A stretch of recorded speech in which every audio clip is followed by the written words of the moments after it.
বন্ধুরা, আমার নাম সঞ্জয় আর আমার ইউটিউব চ্যানেলে আপনাকে স্বাগত জানাই। বন্ধুরা, যদি আপনি ক্রেডিট কার্ড অথবা পার্সোনাল লোন ডিফল্ট করেছেন এবং আপনার কাছে যদি অ্যাসেট থাকে, পয়সা থাকে, তাহলে তো আমি আপনাকে বলবো যে আপনি ফুল পেমেন্ট করে এই ঝামেলা থেকে বেরিয়ে আসুন।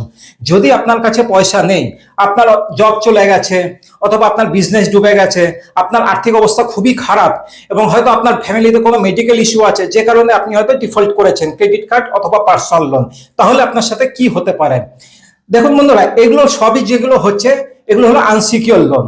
মানে আপনি যে ক্রেডিট কার্ড ব্যবহার করছেন, যেটা আপনি ডিফল্ট করেছেন বা ব্যবহার করছেন, সেটা কিন্তু একটা আনসিকিউর লোন। আপনার যে সেটাই লিমিট পেয়েছেন, সেটা কিন্তু একটা লোন অ্যামাউন্ট।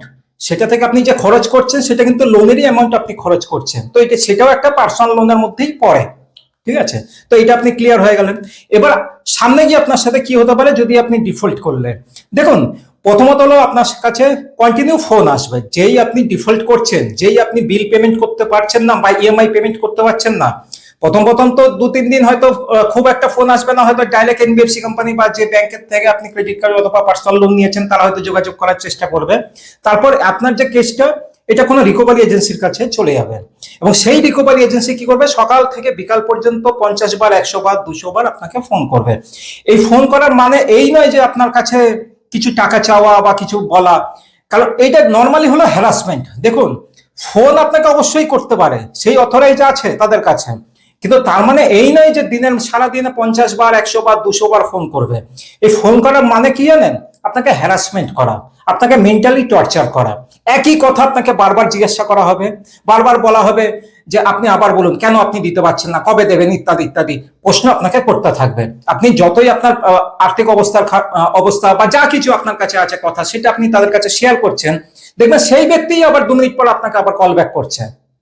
তো এরকম আপনার সাথে কন্টিনিউ চলতে থাকে। তো দেখুন, এতে আপনি কিন্তু মেন্টালি হ্যারাসমেন্ট হয়ে পড়বেন, কারণ বর্তমানে হয়তো আপনি কোনো মেডিকেল ইস্যুর মধ্যে আছেন বা আপনার জব লস হয়ে গেছে, আপনার ফ্যামিলির আর্থিক অবস্থা খারাপ, তার মধ্যে যদি এতবার ফোন আসে, মানুষ তো এমনিতেই মেন্টালি টর্চার হতে হতে একটা কোনো খারাপ পরিস্থিতিতে আরো পড়ে যায়, তাই না? তো এইগুলো এরা বোঝে না। এরা কি করবে, শুধুমাত্র আপনাকে প্রেসারাইজ করার জন্য এই জিনিসগুলো করে থাকে। তো এখানে আপনি কি করতে পারেন? দেখুন, এখানে আপনি আপনার ফোনের সেটিং এ যাবেন। ফোনের সেটিং এ গিয়ে দেখবেন একটা স্প্যাম ব্লক করে অপশন আছে কল সেটিং এ। তো স্প্যাম ব্লকটা অন করে দেবেন। এতে কি হবে, আপনার কাছে যে হ্যারাসমেন্ট যে কলগুলো আসে না, এগুলো বেশিরভাগই দেখবেন রিপোর্ট পাওয়া কল নাম্বার থাকে, তো ওগুলো আসা আপনার কাছে বন্ধ হয়ে যাবে।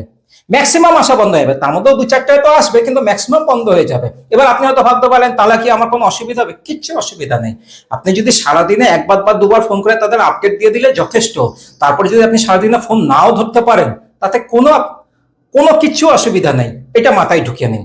তবে হ্যাঁ, স্প্যাম ব্লক অন করা মানে এই নয় যে আপনার রিলেটিভ বা আপনার ফ্যামিলির কেউ বা বন্ধু বান্ধব কেউ ফোন করলো কোনো প্রয়োজনে আপনার কাছে ফোন আসা বন্ধ হয়ে যাবে, সেটা হয় না। নর্মালি স্প্যাম ব্লক অন করলে যে হ্যারাসমেন্ট কল যেগুলো আসে, সেগুলো বেশিরভাগই বন্ধ হয়ে যায়। তো এটা হয়ে গেল আপনার কল।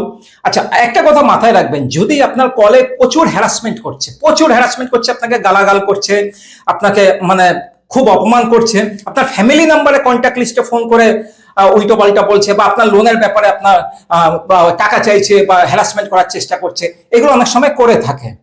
আমার সাথে হয়েছে, তো এই জন্য আমি বলছি, আমার অভিজ্ঞতা থেকেই। আমার পুরোনো ভিডিও দেখবেন, প্রুফ সহ আমার সমস্ত কিছু ভিডিও শেয়ার করা আছে।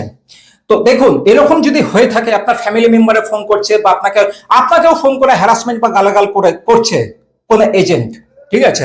তো একটা কথা মাথায় রাখবেন, যখনই ফোন করবে কেউ, তাদেরকে কি জিজ্ঞাসা করবেন জানেন? বলবেন আপনার নামটা কি। সে নাম বলবে, তার ভালো নাম হোক বা মিথ্যে নাম হোক, যাই হোক, সে একটা তো নাম বলবে। বলার পর সে কি বলবে, যে বিহাফ से बोल रहा हूं, तरफ से बोल रहा हूं, फलाना बैंक या एनबीसी कंपनी के बिहाफ से बोल रहा हूं, तरफ से बोल रहा हूं। যদি এসব বলে, আপনি ডাইরেক্ট বলবেন আপনি এজেন্সির নাম বলুন, কারণ এই যে বিহাফ তরফ বলে না, এটার মানেই হলো এজেন্সির নাম। তো এজেন্সির নাম বেশিরভাগ সময় দেখবেন জিজ্ঞাসা করলেও ওরা বলে না। বললে তো খুবই ভালো, কিন্তু বেশিরভাগ সময় বলেন, ঠিক আছে বলেনি।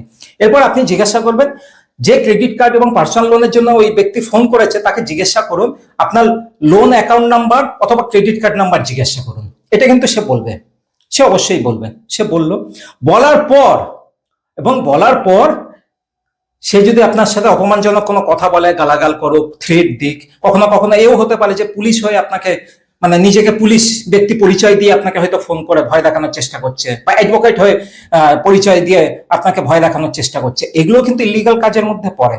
যদি এই ধরনের কোনো ইলিগাল কাজ করছে, আপনাকে থ্রেট দেখাচ্ছে, ভয় দেখাচ্ছে, গালাগাল করছে, যা কিছু করছে, সবসময় মনে রাখবেন ফোনে কল রেকর্ডিং চালু রাখবেন। তো কল রেকর্ডিং চালু রাখলে কি হবে জানেন, পুরো কলটা রেকর্ডিং হয়ে গেল। সে কোন ব্যাংক বা ইনভেস্টমেন্ট কোম্পানির তরফে বলছে সেটাও বলে দিল, আপনার লোন অ্যামাউন্ট নাম্বার বলে দিল, নাম বললো, নাম ভালো হোক মিথ্যা হোক যাই হোক বলেছে তো নাম বলা হয়ে গেল, আপনার কল রেকর্ড হয়ে গেল। ওই কল রেকর্ডটা একটা প্রুফ হিসাবে কাজ করে। ওই কল রেকর্ডটা একটা প্রুফ হিসাবে কাজ করে। প্রথমে কি করবেন, যে ব্যাংক এবং এমসিসি কোম্পানি থেকে আপনি লোন বা ক্রেডিট কার্ড নিয়েছেন, তাদের নোডাল অফিসার থাকে, তাদেরকে মেল করে একটা কমপ্লেন করুন। তাদেরকে মেল করে একটা কমপ্লেন করুন। দেখুন 2-3 দিনের মধ্যে সেখান থেকে একটা রিপ্লাই আসবে। যদি রিপ্লাইতে এটা বলা হয় যেটা আমার সাথে হয়েছে, সেজন্য আমি শেয়ার করছি কিন্তু, ঠিক আছে? যদি এরকম বলা, যদি তারা এর বিরুদ্ধে কোনো ব্যবস্থা নেয়, আপনি যে অভিযোগ করেছেন তার জন্য যদি তারা ব্যবস্থা নেয় সেই রিকভারি এজেন্টের বিরুদ্ধে, তাহলে তো খুবই ভালো। কিন্তু যদি তারা সেরকম কোনো ব্যবস্থা না নেয় এবং তারা যদি বলে যে এই রিকভারি এজেন্ট আমাদের নয়, আমরা এই ধরনের ব্যবহার করি না, আমরা আরবিআই গাইডলাইন মেনে চলি, ইত্যাদি ইত্যাদি, এসব বললো, মানে তারা পুরোপুরি অস্বীকার করে গেল।